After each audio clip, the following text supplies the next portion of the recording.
Obrigado. João capítulo 18, meus irmãos. João capítulo 18. Faremos a leitura do versículo 1 ao versículo 14. João 18, de 1 a 14.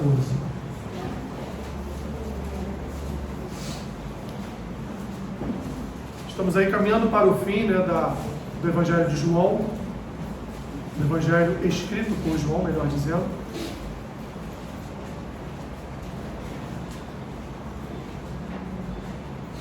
Já estamos aí iniciando os últimos momentos de Jesus retratados por João. João 18, versículo 1 ao 14.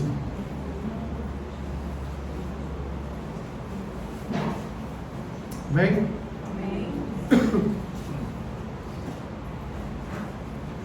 Vamos lembrar que Jesus está aqui saindo da onde? Da sua refeição com os seus discípulos, a refeição de Páscoa. E vimos nos capítulos anteriores de João, que João retrata muito bem isso, todos os assuntos que Jesus trouxe à mesa ali para com seus discípulos. Então João continua o texto dizendo assim: tendo Jesus dito estas palavras, ou seja, tudo aquilo que ele disse nessa refeição, saiu juntamente com seus discípulos para o outro lado do ribeiro Cedron, onde havia um jardim, e aí entrou com eles. E Judas, o traidor, também conhecia aquele lugar, porque Jesus ali estivera muitas vezes com seus discípulos. Tendo, pois, Judas recebido a escolta e dos principais sacerdotes e dos fariseus, alguns guardas, chegou a este lugar com lanternas, tochas e armas. Sabendo, pois, Jesus todas as coisas que sobre ele haviam de vir, adiantou-se e perguntou-lhes: a quem buscais? E responderam-lhe: a Jesus, o Nazareno. Então Jesus lhes disse: sou eu. Ora, Judas, o traidor, estava também com eles. Quando, pois, Jesus lhes disse: sou eu, recuaram e caíram por terra. Jesus de novo lhes perguntou: a quem buscais? Responderam: a Jesus, o Nazareno. Então lhes disse Jesus: já vos declarei que sou eu. Se é a mim, pois, que buscais, deixai ir estes, para se cumprir a palavra que dissera: não perdi nenhum dos que me deste. Então Simão Pedro puxou da espada que trazia e feriu o servo do sumo sacerdote, cortando-lhe a orelha direita, e o nome do servo era Malco. Mas Jesus disse a Pedro: mete a espada na bainha, não beberei porventura o cálice que o Pai lhe deu? Assim a escolta, o comandante e os guardas dos judeus prenderam Jesus, manietaram-no e o conduziram primeiramente a Anás, pois era sogro de Caifás, sumo sacerdote naquele ano. Ora, Caifás era quem havia declarado aos judeus ser conveniente morrer um homem pelo povo. Senhor, esta é a tua palavra. Não é, Senhor, a minha palavra, é a tua palavra.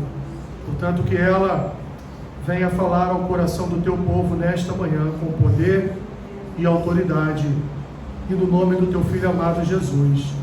Amém. Podem sentar, meus irmãos.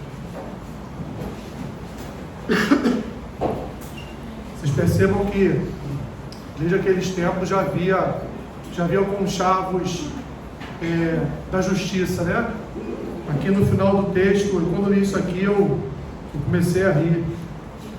Conduziram primeiramente a Anás, pois era sogro de Caifás, sumo sacerdote naquele ano. Meus irmãos, triste de ver como a natureza humana pecaminosa matou o nosso Senhor.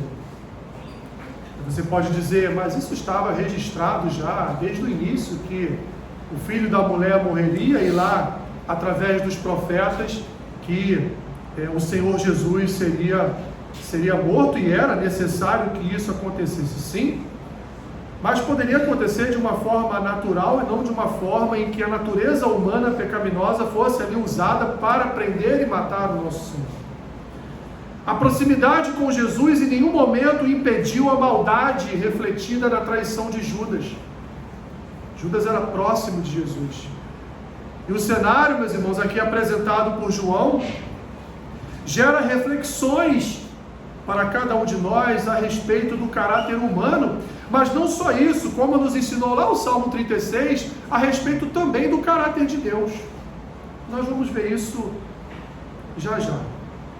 Quando avaliamos esse cenário, meus irmãos, nós não podemos deixar de dar um salto um pouquinho para trás e avaliar o que Mateus descreve momentos antes de acontecer isso que estava acontecendo aqui com Jesus e relatado por João. Volte um pouquinho aí, vá até Mateus capítulo 26.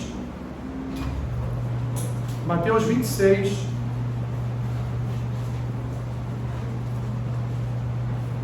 Versículo 36.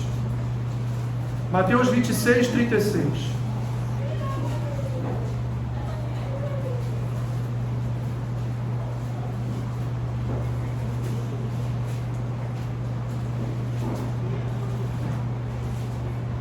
Veja que Mateus se utiliza no versículo 36 quase das mesmas palavras de João, né?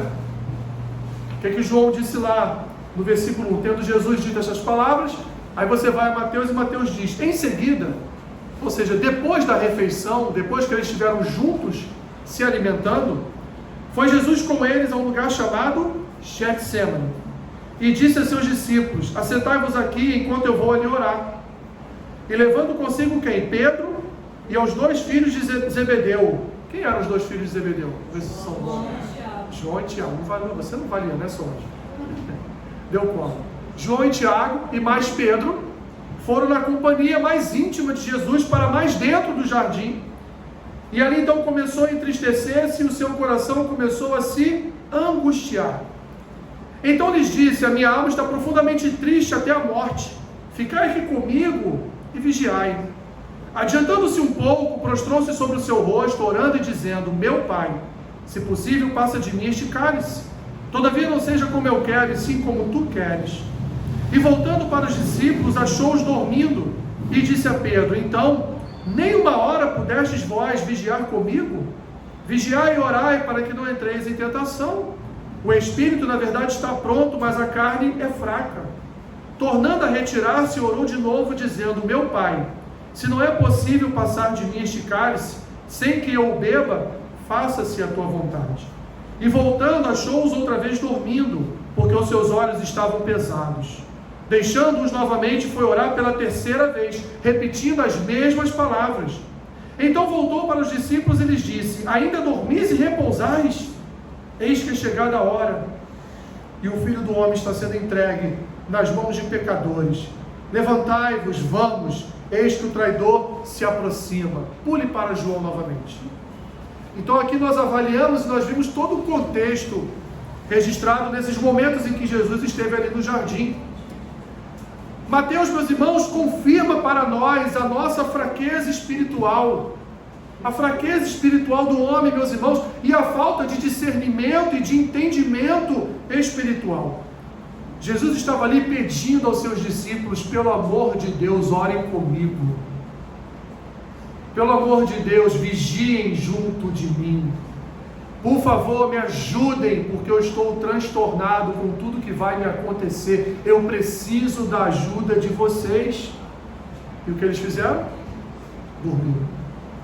Após orar sozinho, então, meus irmãos, durante a noite, derramando suas lágrimas e lágrimas de sangue diante do Pai, Jesus, então, ele se entrega ao injusto tribunal forjado para matá-lo, sem, contudo, apresentar as devidas provas do seu possível crime.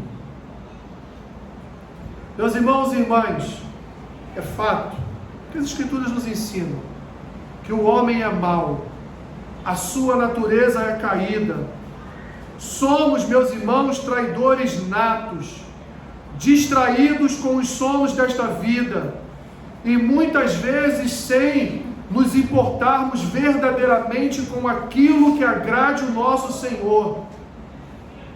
Nós, meus irmãos, nos vemos entre a nossa declaração de fé, nos vemos entre a membresia de um corpo e o mundo, ao ponto de, algumas vezes, abrirmos mão da palavra de Deus por causa de cultura, ideologia, idolatria, ofendendo a Deus, via de regra com a nossa traição. Ou de forma contrária, queremos ainda puxar da espada para resolver os nossos conflitos, como fez Pedro, não confiando plenamente na soberania e na vontade de Deus para as nossas vidas. Abrindo parênteses, Jesus já não tinha dito na refeição o que iria acontecer com ele? Jesus não precisava da ajuda de ninguém, mas ainda assim Pedro puxou da sua espada para tentar proteger ao seu Senhor.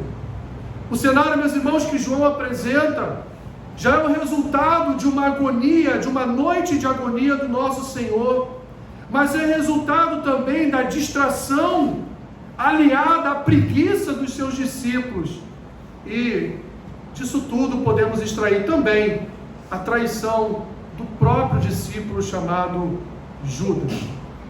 O cenário aqui descrito por João, como eu disse lá no início do culto, quando fizemos a leitura do Salmo 36, vai retratar aqui, meus irmãos, o caráter de todas as partes envolvidas. Vai retratar o caráter de Judas, vai retratar o caráter dos discípulos, Pedro, João e Tiago, mas não o caráter na forma de Judas ou também o caráter das autoridades espirituais do Sinédrio, e por fim vai também nos mostrar o próprio caráter do Senhor Jesus. E eu quero então nesta manhã cuidar dessa questão tão preciosa para nós que é caráter. Meus irmãos, Judas, por exemplo, foi um homem que andou durante 3 anos com Jesus, esteve na companhia do seu Senhor, viu seus milagres, ouviu os seus sermões, desfrutou dos benefícios que poucos tiveram de ouvir de forma particular as instruções e o discipulado de Jesus sobre a sua vida. Quem aqui não gostaria de andar 3 anos com Jesus? Né? Se bem que você já está andando alguns anos com Cristo, né? Mas estou falando de uma forma diferente, presencial, ali, diante de nós, olhando, vendo-o com os nossos próprios olhos. Quem não queria desfrutar disso, meus irmãos? Ele professava, inclusive, ser crente, trabalhou e pregou em nome de Cristo. Juntamente com os outros discípulos, Judas fez todo o trabalho que Jesus determinava que eles viessem a fazer. No entanto, meus irmãos, por conta de alguns passos equivocados no coração de Judas, isso levou à queda. Aquilo que antes era um privilégio, estar na presença de Jesus, está ali sendo o personagem da história de Deus aqui na terra, o seu privilégio acabou por se transformar em sua própria desgraça. Como diz o autor do século XIX, J.C. Ryle, ele diz: o mesmo fogo que derrete a cera endurece a argila. Ou seja, a mesma pessoa que pregou a Cristo, que falou de Cristo, que andou com Cristo, agora está o quê? Traindo o Senhor Jesus. Sim, meus irmãos, isso pode acontecer com qualquer um de nós. Podemos ouvir a palavra, podemos ter privilégios espirituais, podemos participar do melhor discipulado, na melhor das igrejas, com o melhor dos pastores ou bispos, e ainda assim, meus irmãos, não produzir frutos para a glória de Deus. Como diz o apóstolo Paulo, 1 Coríntios 10, 12, aquele, pois, que pensa estar em pé, veja que não caia.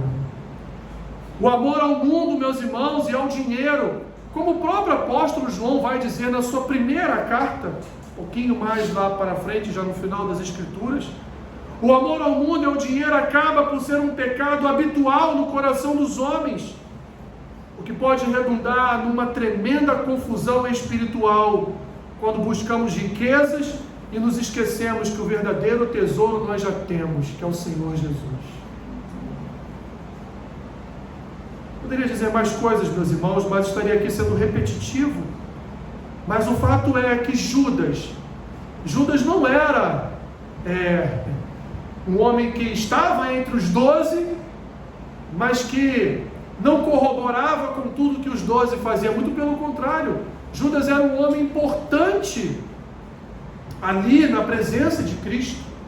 Judas era o que nós poderíamos chamar hoje de um tesoureiro. Era um homem que tomava conta das finanças, era um homem que recolhia os dízimos e ofertas, era um homem que destinava os recursos para as viagens, para as andanças de Jesus.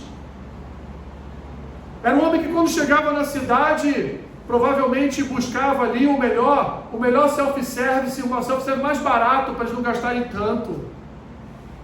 Assim como foi um homem também que criticou aquela mulher quando ela derramou do bálsamo perfumado, daquele perfume caríssimo que custou toda a sua poupança e enxugou os pés de Jesus com os seus cabelos. Judas foi o que disse o quê? Olha, poderíamos vender esse perfume e dar aos pobres? E o que Jesus disse? Os pobres vocês sempre terão diante de si, mas a mim resta pouco tempo. Então, desde aquele episódio, nós já poderíamos imaginar, se não conhecêssemos todo o Evangelho, que Judas era um provável traidor. Porque talvez o seu coração tenha começado a buscar outras fontes de alimento, outras fontes de enriquecimento. E meus irmãos e minhas irmãs, o que temos visto ao longo de tantos e tantos anos de igreja, homens corrompendo os seus corações por causa de dinheiro. Quantos pastores, bispos, vivem uma vida, como diz o bispo Walter, ele gosta muito de usar essa expressão, nababesca, às custas dos dízimos e ofertas do povo daquela igreja. São Judas, são traidores do Senhor. E se tivessem a oportunidade, também venderiam ao Senhor por algumas moedas de prata, como fez Judas também. Mas aqui no cenário, nós não temos só a presença de Judas, esse nós já sabemos que é o traidor. Mas nós temos aqui a presença de outros.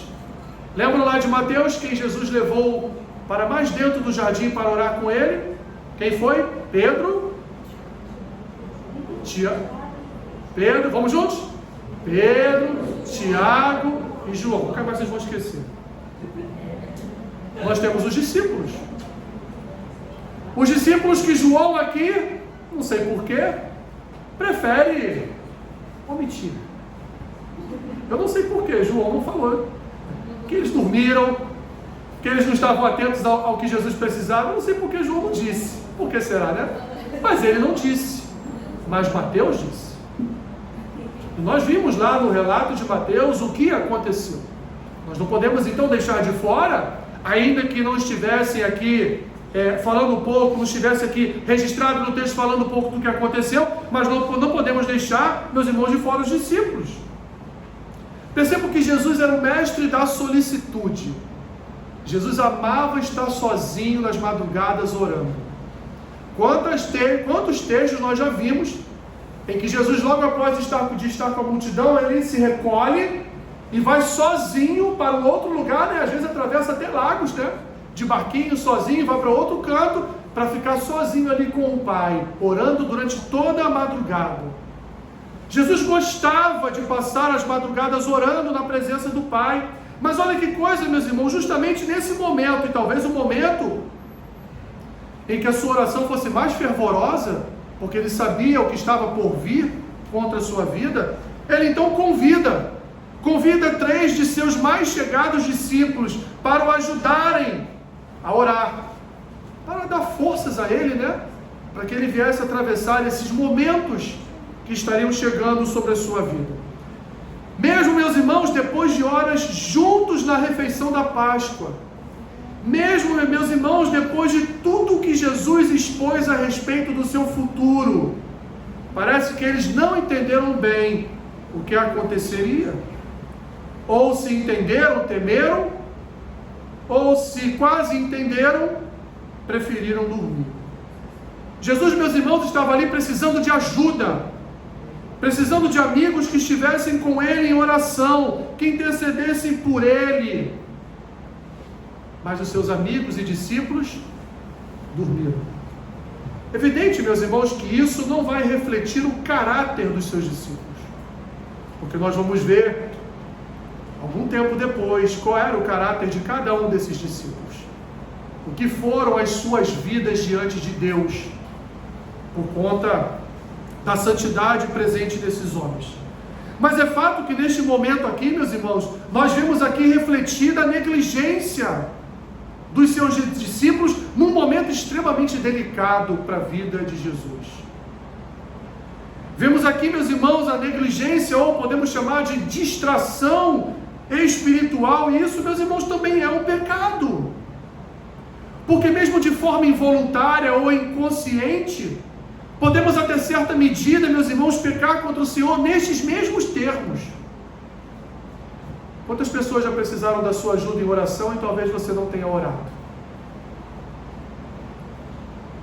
Quantas pessoas precisaram do seu socorro? Talvez que você nem falasse nada, mas só estivesse ali ao lado, presente, para dar uma força àquela pessoa, e talvez você tenha sorrateiramente saído dali. O desespero de Jesus, meus irmãos, com o que viria a acontecer contra a sua vida, não despertou o interesse dos seus discípulos. A verdade é essa. Eles não entenderam o que estava em jogo, não perceberam que suas vidas dependiam do que estava prestes a acontecer. E esse quadro não é diferente, ou muito diferente da realidade, infelizmente, de muitos cristãos, meus irmãos, que ainda não perceberam a real importância de uma vida dedicada, em primeiro lugar, à causa de Cristo. Evidente que eu não estou falando para você sair hoje daqui da igreja, né, e se juntar aos nossos irmãos assembleanos ali, né, que a banda passou aqui na rua ainda agora, né? Não estou falando isso. Não estou falando se você sair daqui agora e a primeira praça que você encontrar, você abrir a sua Bíblia e sair pregando. Não é isso. Não é disso que eu estou tratando. Eu estou falando, meus irmãos, de um relacionamento saudável com Deus, onde os nossos corações sejam completamente dependentes do Senhor, onde haja intimidade com Deus. Os meus irmãos, a instrumentalização da vida cristã só é possível quando nós nos dedicamos à palavra e à oração. Se não for assim, não somos instrumentos. Só somos instrumentos nas mãos do Senhor se nós nos dedicamos à palavra e oração. Palavra e oração. Palavra e oração. Se não for assim, o Senhor nunca irá nos usar. Essa história de que Deus usou a mula, não vai, meu irmão. Não vai. Essa história não serve para nós. Aquele era um outro contexto, em que Deus não tinha ninguém para falar com Balaão, então Deus falou através da mula. Mas aqui Deus tem vários que podem falar com você, e Ele tem vários em suas mãos, como vocês, que podem falar com outros. Mas Ele vai usar um vaso que esteja cheio do seu vinho. Ele não vai usar um vaso vazio. Não há, meus irmãos, na vida cristã espaço para distrações. Tanta distração que o próprio Pedro já havia recebido, segundo Mateus, mas segundo João foi depois disso. Pedro já havia recebido um comunicado da parte de Jesus de Pedro: para de falar. Daqui a algumas horas você vai me negar 3 vezes. Para de falar. E o que Pedro tinha que fazer era estar ali orando com Jesus. Não era dizendo que ia protegê-lo. Viver em Cristo, meus irmãos, e viver com Cristo, é viver em um estado de permanente atenção. Não é à toa que o apóstolo Pedro escreveu a respeito da armadura de Deus. Não foi à toa que o apóstolo Paulo nos considerou como soldados em batalha. Não foi à toa que o apóstolo Paulo usou uma outra analogia a respeito daqueles que estão participando de uma maratona. Não foi à toa que o apóstolo Paulo falou, meus irmãos, a respeito da luta que nós enfrentamos todos os dias, carne contra espírito, espírito contra carne. Não foi à toa que o apóstolo Paulo deu seu próprio testemunho pessoal, dizendo: há um espinho na minha carne. Satanás me esbofeteia todos os dias. Senhor, me livra. Paulo, minha graça te basta. Está muito bom para o teu lado. Não há, meus irmãos, Não há um só minuto em que nós possamos ficar distraídos. Há uma luta sendo travada, meus irmãos, de nós contra nós mesmos e de todo um principado e potestade contra a igreja do Senhor. E a distração, a preguiça, o sono nos momentos em que não é para ter sono, nos levam, meus irmãos, a negligenciar toda essa batalha que está sendo travada.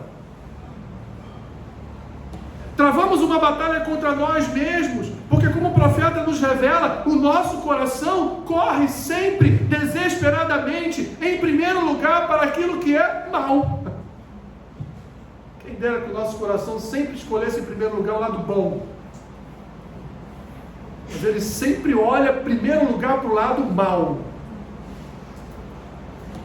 Estamos em luta constante, meus irmãos, contra principados e potestades, contra os poderes, assim nas palavras do apóstolo Paulo, contra os poderes dominadores deste mundo tenebroso.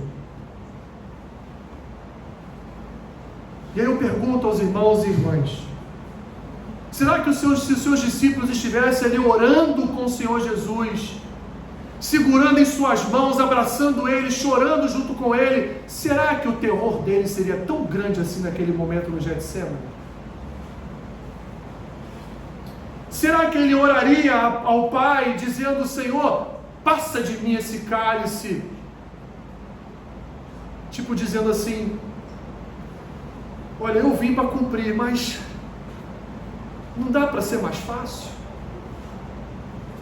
Ou se os seus discípulos estivessem com ele ali em oração, numa corrente de oração, perseverando com ele, chorando com ele, o seu coração não estaria mais aliviado do peso que viria sobre a sua vida horas depois? Se Pedro estivesse ali orando com Jesus, será que ele teria tirado a espada da sua cintura para ferir ali o soldado ou o servo do sacerdote, do sumo sacerdote? São perguntas, meus irmãos, que nós podemos extrair do texto.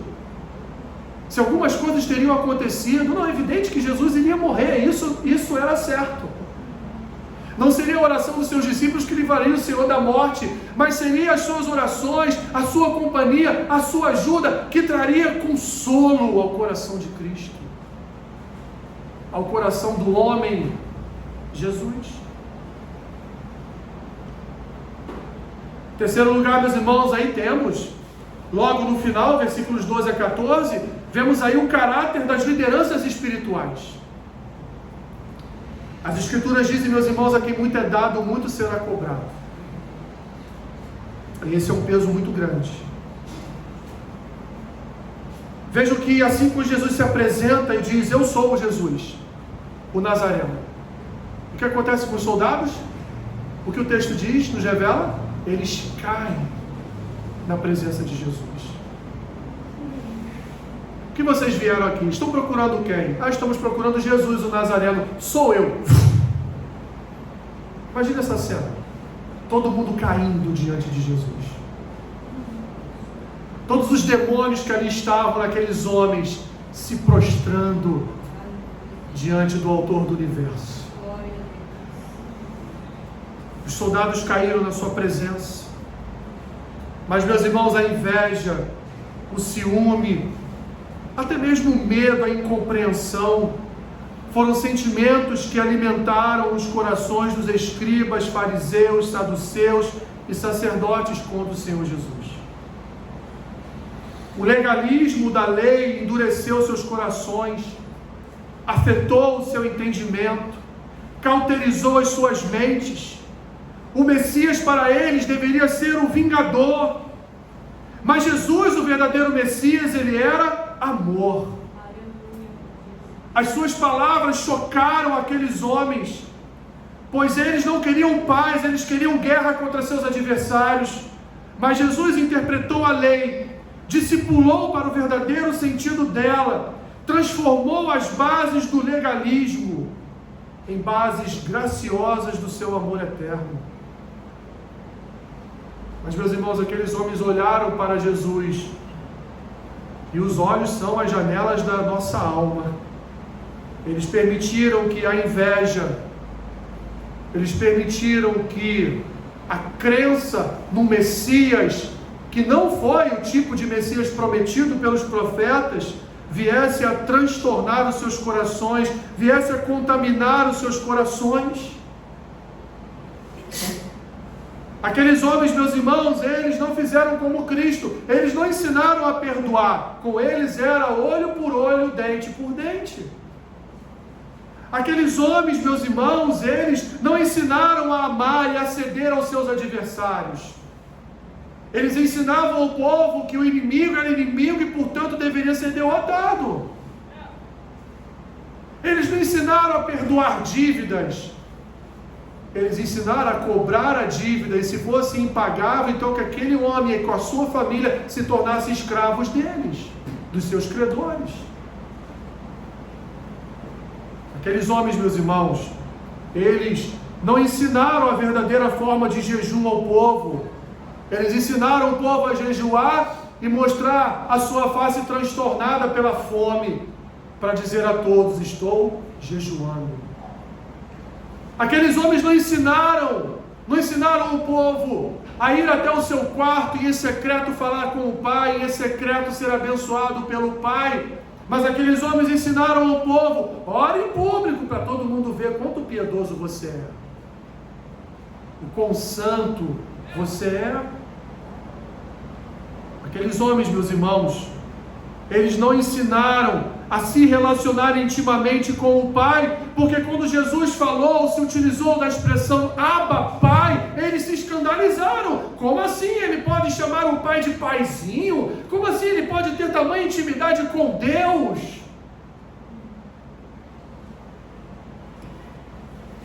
Aqueles homens não ensinaram como Cristo ensinou a respeito do divórcio, que Deus só permitiu o divórcio por causa da dureza do coração do homem.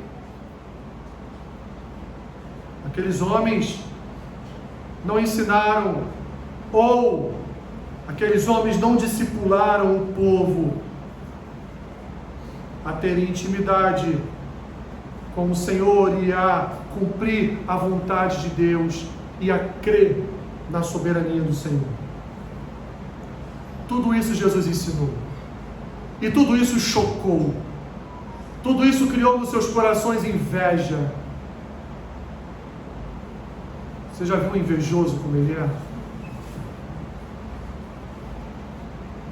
Esses homens eram maus, homens impiedosos. E aí é que está a particularidade que eu quero falar. Eram homens do Sinédrio. Não eram homens do povo. Eram homens que tinham por obrigação conhecer as Escrituras, ensinar as Escrituras. Eram homens que tinham em suas mãos a responsabilidade de guiar o povo, mas eram cegos guiando cegos. Homens que não conheciam a natureza da graça de Deus. Lideranças malignas, meus irmãos, sempre existiram e sempre vão existir.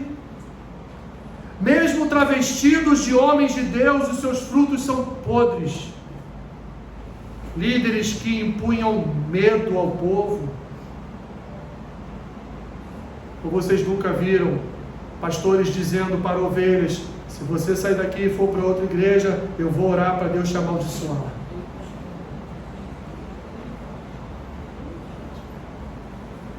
Lideranças escravizadoras, e era assim que eles faziam com o legalismo, escravizavam pessoas, prendiam pessoas à sua liderança, não aceitava que os seus membros mudassem de sinédrio, mudassem para outra igreja, outra congregação. Assim, meus irmãos, dominavam todo o povo, não tinham piedade, não tinham misericórdia, não conheciam a graça. Dominavam todo o povo ao ponto de, mesmo com todos os milagres operados por Jesus, e mesmo, meus irmãos, com todos os ensinos que maravilharam multidões, eles conseguiram, no fim de tudo, instar o povo a escolher pela libertação de um ladrão chamado Barrabás. Tal era o domínio que o Sinédrio possuía sobre a vida do povo. Eram líderes ruins, escravizadores, sem misericórdia, fracos espiritualmente e sim, responsáveis pela morte de Jesus.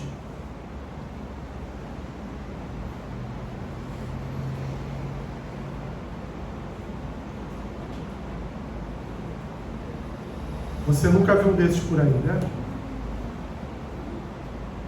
Quem nunca viu, diga amém. Mas diante de todo esse quadro, meus irmãos, de perversidade e distração dos seus discípulos, nós temos um outro quadro que é maravilhoso, que é um quadro que apresenta o caráter do nosso Senhor. E é aquilo que Davi, a partir do versículo 5, lá do Salmo 36, começa a dissertar. Percebam que em 4 versículos, Davi fala mal do homem. Mas nos restantes, excluindo-se os 2 últimos, Davi fala da benignidade de Deus. Meus irmãos, Jesus é a prova cabal de que o caráter cristão não é moldado de acordo com as ações de terceiros, mas sim segundo o amor de Deus. Nós não merecíamos a graça de Deus. E o que é a graça de Deus? Um favor imerecido. Não merecíamos a graça de Deus, merecíamos a condenação, meus irmãos.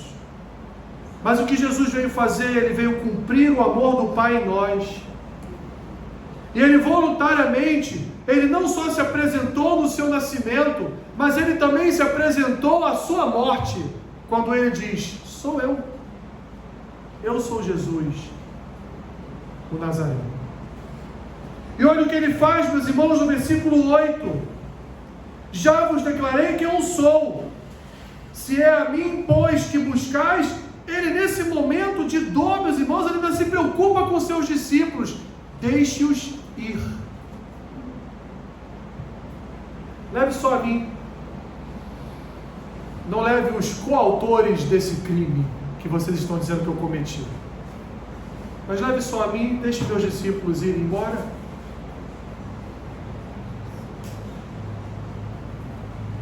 Jesus veio, portanto, meus irmãos, cumprir o amor do Pai em nós e voluntariamente caminhou para se entregar naquela cruz. Tudo o que aconteceu, sua prisão, humilhação e morte, só aconteceu porque Ele permitiu. O que falam para Ele quando Ele estava lá no madeiro? Se Ele fosse verdadeiramente o Filho de Deus, né? Podia se livrar dali. A própria palavra que Satanás disse a Ele no deserto: dê ordem aos anjos, se joga daqui de cima, dá ordem aos anjos para que eles... Foram as mesmas palavras que um soldado disse a ele também lá na cruz.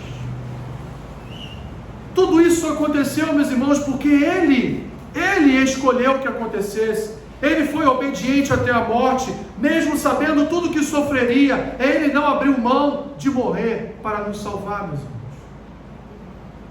Mesmo nós sendo seus inimigos, mesmo nós sendo rebeldes, desobedientes, insolentes, soberbos e também legalistas. Mesmo assim, meus irmãos, mesmo assim Ele nos salvou. E o que isso quer dizer? Que esse é o caráter do nosso Senhor.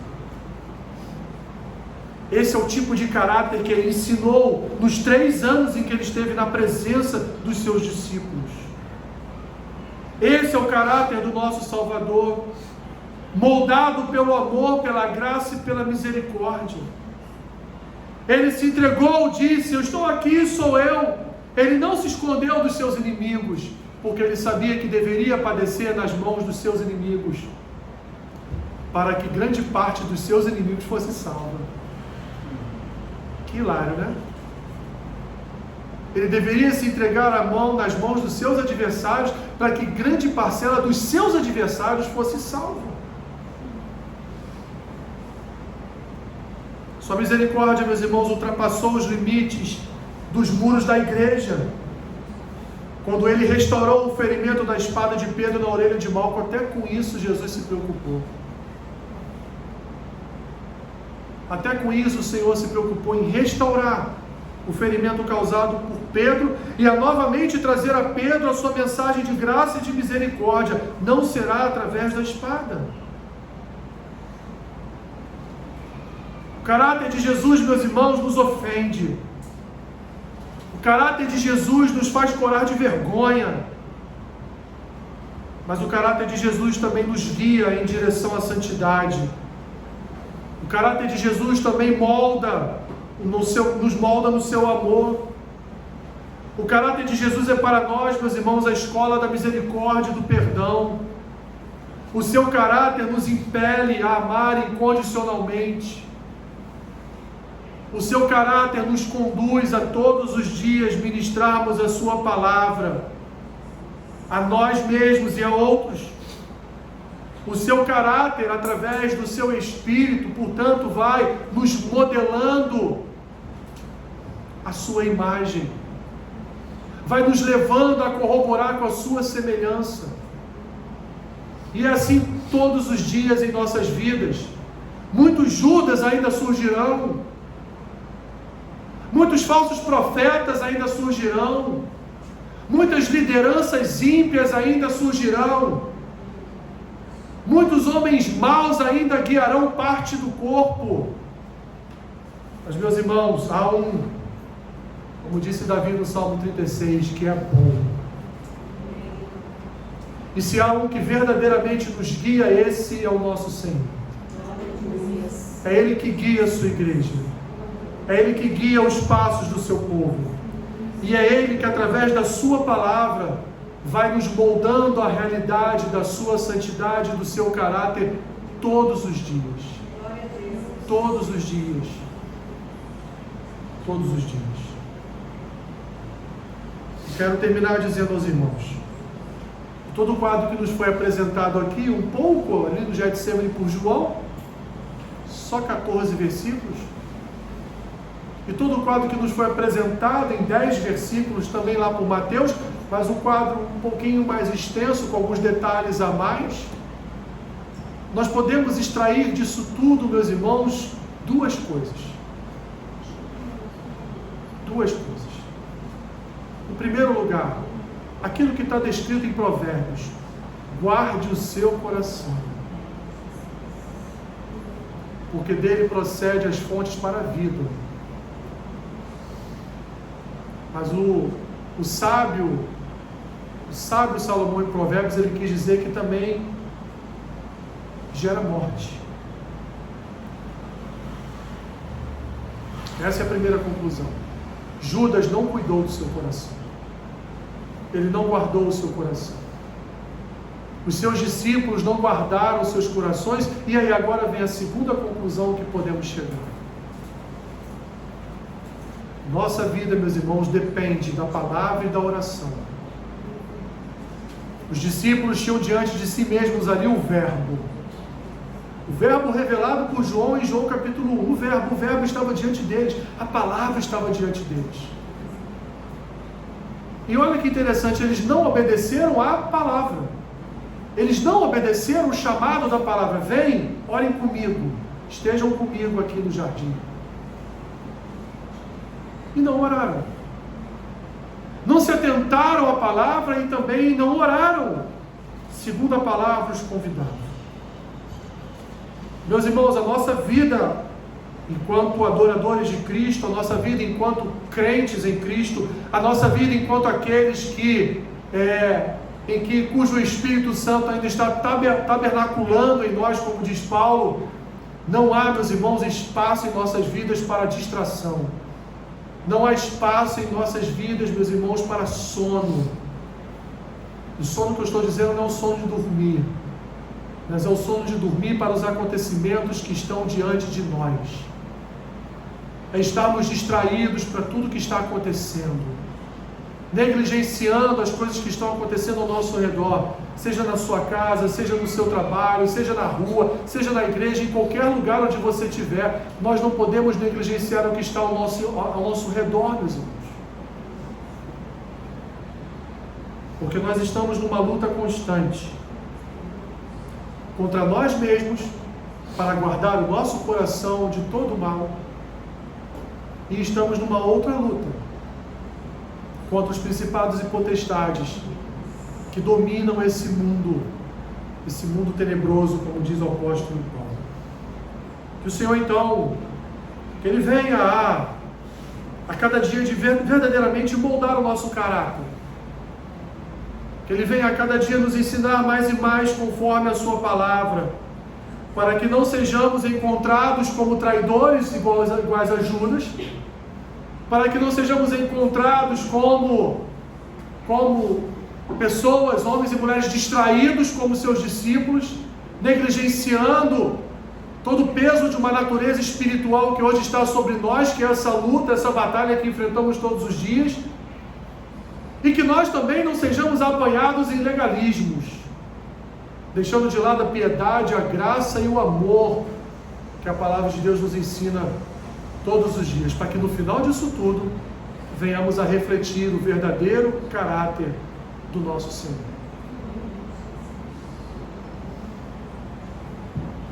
Pai, obrigado por tua palavra, Senhor.